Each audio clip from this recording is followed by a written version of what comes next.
नमस्कार बंधुगण जय जगन्नाथ एमबीजे इनफॉर्मर आ गोटे नुआ वीडियो रे आपण समस्त को बहुत बहुत स्वागत।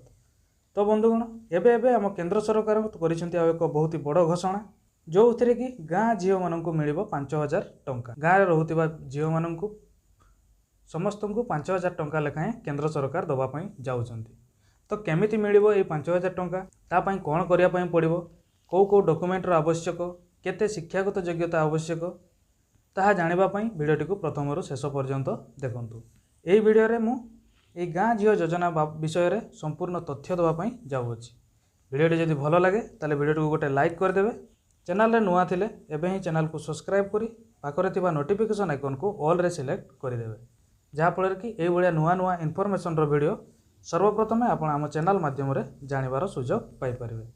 तो बंधुगण वर्तमान देश रे युवती तथा महिलांकर विकास पई बेस प्राधान्य दौरान केंद्र सरकार महिलांकर विकास धारा को आगेवा पई सरकार आउ एक नुआ योजना लेकिन आसुचंती।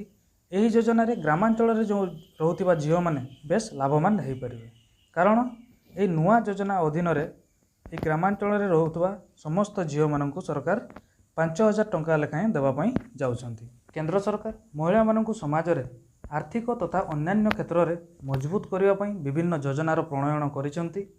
वर्तमान ग्रामांचल झील मानक पई एक नुआ योजना कार्यकारी करुचंती जो योजनार नाम है गाँ झील योजना। यही योजना रे प्रत्येक वर्ष गाँव झील मानकर अकाउंट खोलाजिवो एवं तांको अकाउंट रे 5000 टंका लेखाएं प्रदान कराजिवो। विशेषकर छात्री मानक एही योजना रे अधिक गुरुत्व दियाजिवो। ग्रामांचल झील मानक आत्मनिर्भर कराइबा ही एही योजनार मुख्य उद्देश्य रही अछि।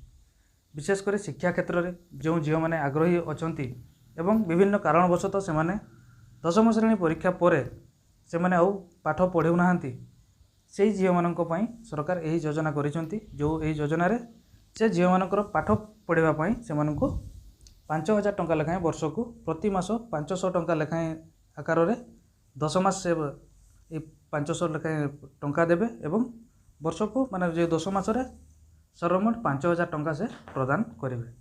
यही योजना रे सामिल होगा हेले बहुत गुड़े क्राइटेरिया रही अछि।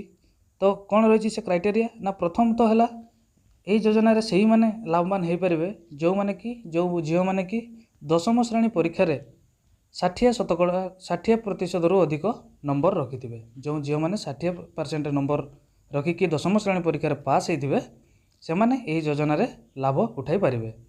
ता सहित अनेक गुड़े डॉक्यूमेंटर मध्य आवश्यक रही। डॉक्यूमेंट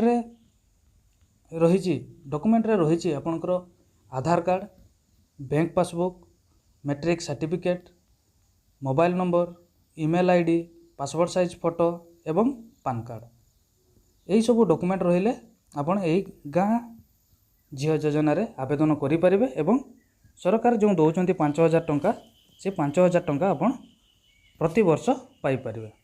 एथिपाई आपणकर बैंक अकाउंट रहिबा निहाती आवश्यक। बैंक अकाउंट एवं पान कार्ड ए दुईटा जिनिस आपणकर रहिबा निहाती आवश्यक। जदि भी कार बैंक अकाउंट नाही तेबे बैंक अकाउंट सरकार तार बैंक अकाउंट को खोलिबे एवं बैंक अकाउंट खोली सारिबा परे से सही अकाउंट रे प्रति मास 500 टंका लेखाएं एवं वर्ष को 5000 टंका प्रदान करिवे। तो बंधुगण यह ही आज गोटे छोटिया अपडेट। वीडियो जदि भलो लगे ताले वीडियो को लाइक कर देबे एवं आपनकर सांगसाथी मानक सहित शेयर मध्य करेनेबे।